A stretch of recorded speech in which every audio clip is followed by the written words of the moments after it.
In this video, we're going to be talking about preparing a file for output to a Silhouette Cameo Cutter from CorelDRAW. Now, this was a design that was sent to me by one of our customers, and they asked, well, how do I output this to a Silhouette Cameo? Now, they're fairly new to rhinestones, and the reality is there's a lot of things to consider and understand before we begin before we even begin the design process. So as I said, this was a design that was sent to me by a customer. And so the first thing that I noticed, if you look closely, there's several things. One thing, the stones are too close together. So that would be one concern that I would have. It would not produce a very good template. You can see there's a lot of overlapping stones. There's no space between most of the stones. And so that could be problematic when we create our template. So that's one thing to consider. The other thing that I notice is that these stones are currently in simulation mode. And so the first thing that I would do is take it out of simulation. So I've selected the whole design, hold my Shift key down, come to my stone tab, and Shift Simulate.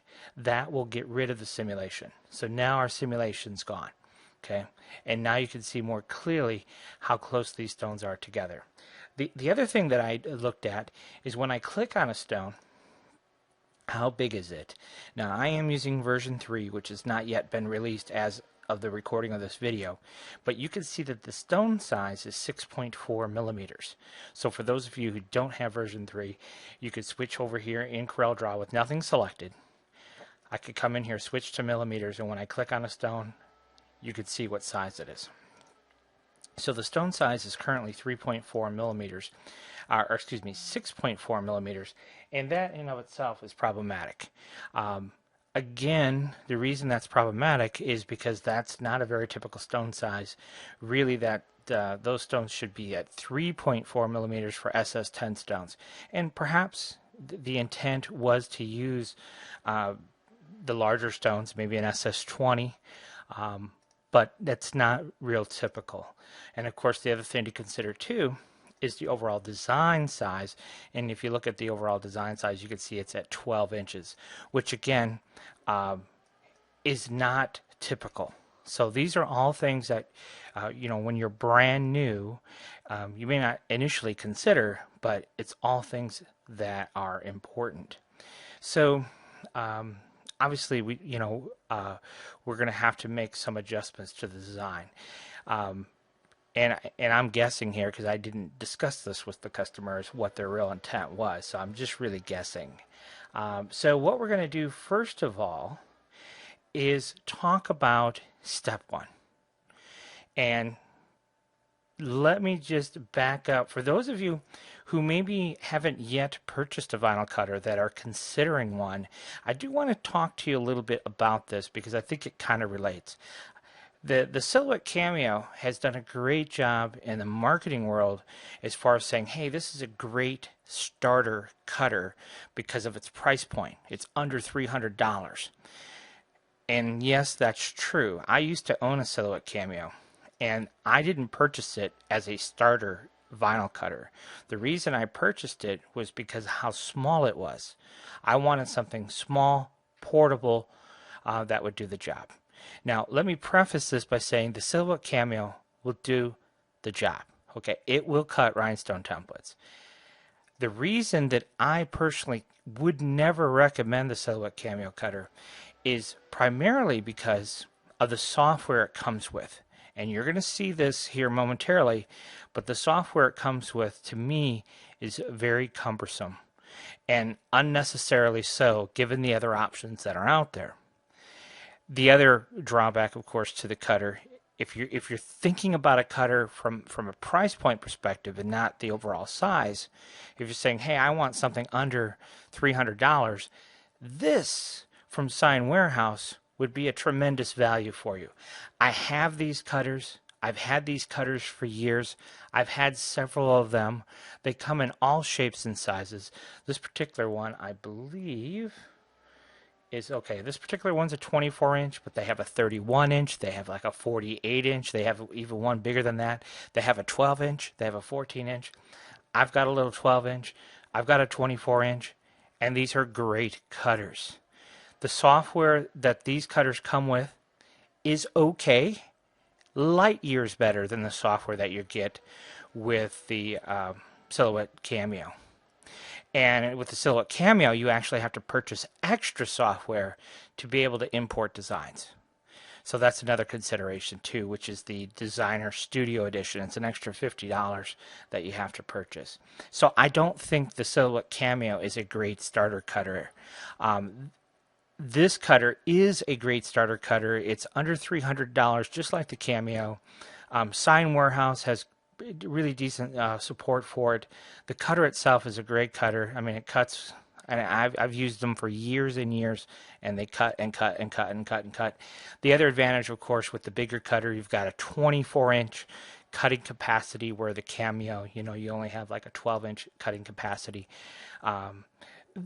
This cutter's nice. You can see it here in the image. Those two little roll bars, it'll hold your rolled media, where of course the Silhouette Cameo does not have any type of rolled media holder. So I'm not trying to bash the Cameo. I'm just trying, if you're thinking about getting a Cameo, there are other options out there. If you have a Cameo and you're frustrated, this would be a great alternative for you. And there's a huge market out there. People are looking for the Cameo because of the great marketing job they've done, not necessarily because it's the greatest cutter on the planet for under $300, because it's not. Okay, so enough of that. Now let's talk about step one. Very important. When you're starting out with rhinestones, you have to really know what you're doing. And the first step, when you're thinking about making your own templates, the first thing that you have to know how to do is you have to know what you're cutting. Now let me just tell you that all of our designs, the way we design them, the SS10, the templates that we create, the hole size for an SS10 as we create them is 3.4 millimeters. The hole size for an SS6 is 2.4 millimeters, and the hole size for an SS16 is 4.4 millimeters. Now these are generic values. Okay, this is kind of what I would consider, quote unquote, the industry standard. But the first thing that you should do is come into our rhinestone design shop here, and then we want to go to our freebies section and download this file right here. Okay, this is where it all begins. This is your cutter test file. You can download this right now and cut this out. Send this to your cutter, whatever cutter you're using, be it the Cameo or whatever cutter you're using, and cut this out. Then take the various different stone sizes that you want to use and brush them in, and determine which one of these sets of holes best works with your rhinestones, because it will differ from the different types of rhinestones you're using, the different template material you may be using, the blade you may be using, the cutter you may be using. There's so many variables. So cut this out. Find out which set of holes work best. And then once you have that determined, then you can begin your design process. Okay, so let's just say, you cut that cutter test file out and you opened it in CorelDRAW, and there's a circle here, and you've determined that the best size for your cutter and your template material and for your SS10 stones, we want these holes, these circles, to be 3.3 millimeters. Okay, so what we're going to do is select the entire design, change our stone size to 3.3, and hit resize replace. And what that will do is that will actually change the circle size. So now the circle size is the right size, but we've kind of created an issue here, haven't we? Because you can see how much space there is between the designs. So what we would do is, this design's already done. So all we can do is scale the design a bit and then hit resize replace until we see the spacing that we want. So I'll make it a little bit smaller. I'll hit resize replace, and then once you see the spacing the way you want it, which I would say that's pretty close. Okay, that's pretty close. The next thing I would do is select the entire design, and I would hit the editing tab and check spacing. Make sure there's no overlapping stones. And you can see there's no overlapping stones. There is a weird stone here. That stone color is kind of a strange color. So what we're going to do is select the whole design. Let's just come in here to Capri Blue, and let's hit rename and fill. So we're just going to rename and fill all those circles. Okay. Now we should, we can come in here and clean things up a bit. It's not too bad. But like right here, you can see there's some overlapping stones here, so we should clean this up a bit because we need that little bit of a gap in order to create our templates. Now you see these stones here, they don't have equal spacing. We can select them all, hit Shift P. That will get them all equal spacing. If we select them all and hit B for bottom, then they're all lined up right there at the bottom edge. Okay. So those are just some little tidbits. So we can kind of come in here and just fudge and nudge a little bit here. Fudge and nudge a little bit. Okay. And then I might come in here. I'll tell you what, let's use our magic tool here. This is the freehand pick tool. We can come in here and just select via freehand, and I can just nudge those over because I'm a bit of a perfectionist. So I would just come in here and I would nudge this over too. Okay. And then we'll take a look at our design again and just touch it up. Alright, so that all looks pretty good. Might touch these up a little bit. This looks a little bit wonky here at the bottom, so let's just touch that up a little bit. And the spacing doesn't have to be precise on every single stone. They can be a little bit bigger here or there. It won't be that noticeable when you actually get it on a shirt. So you don't have to be too picky, although I am usually too picky. So I might add an extra stone there to just clean that up a little bit. Okay. So that takes care of that. I'll tell you what, I'm going to come in here, give a little bit more space between my S and the I there. And then I'm going to come in here and grab my I. And I'm going to move that down a little bit. Then I'm going to take these stones and I'm just going to slide them up and make room for an extra stone there. Okay, so we're just going through the whole design, make sure it's cleaned up a little bit. Obviously there's a couple of issues here with our letter S we need to fix. So we'll fix those up quick. We're just going to nudge the existing stones about a little bit. And here we've got, kind of a bit of an issue there. Lots of stones to fix. So rather than fix them, let me just replace them. All I'm going to use is my 3-point curve tool. We already have these stones in place. So we can just quickly trace over them. Something about like so. Okay, and then what I would probably do is switch over to my regular pick tool, and I'm just going to delete all those ones that are kind of out of place, what I would say out of place. We don't want to move our line, just the stone. And then let's go ahead and just drop in some new stones there. And then we'll delete that stone path. And that just kind of cleans it up, fairly quickly for us. Okay. Now the rest of our S, it doesn't look so bad as far as our stone spacings and whatnot goes. Alright, so now let's look at the whole design here. And the whole design now is at 7.5 inches. So this is probably more appropriate for a lady's shirt. Of course, it depends on the size of the lady, I guess, too. But let's go over to our miscellaneous tab and choose our add weed box. You always want to add a weed box around our design. And the reason we're going to do that is because when we go to cut this out of our template, obviously we need our weed box. Now, if you don't want to use an inch, you don't have to. We could use 12 millimeters, which is equivalent to a 1/2 inch. I like to use an inch on everything that I do. Alright, so now we have this. So we have Paris, And now what we're going to do is come to our export vector file, and you're going to export. We export complete. You're going to export SVG, and the reason that you're going to export SVG is because it's all we can import into our Silhouette Cameo software. So let's just go ahead and do that.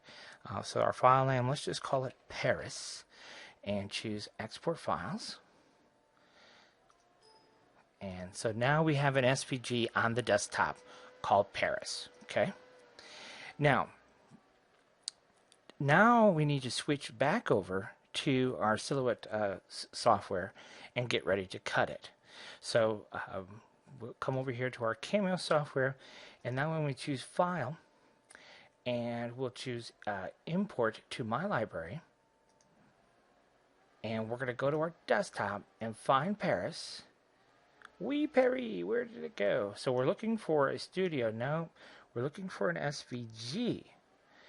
And now we're going to look for Wee Paris. Where did Wee Paris go? There it is, Paris.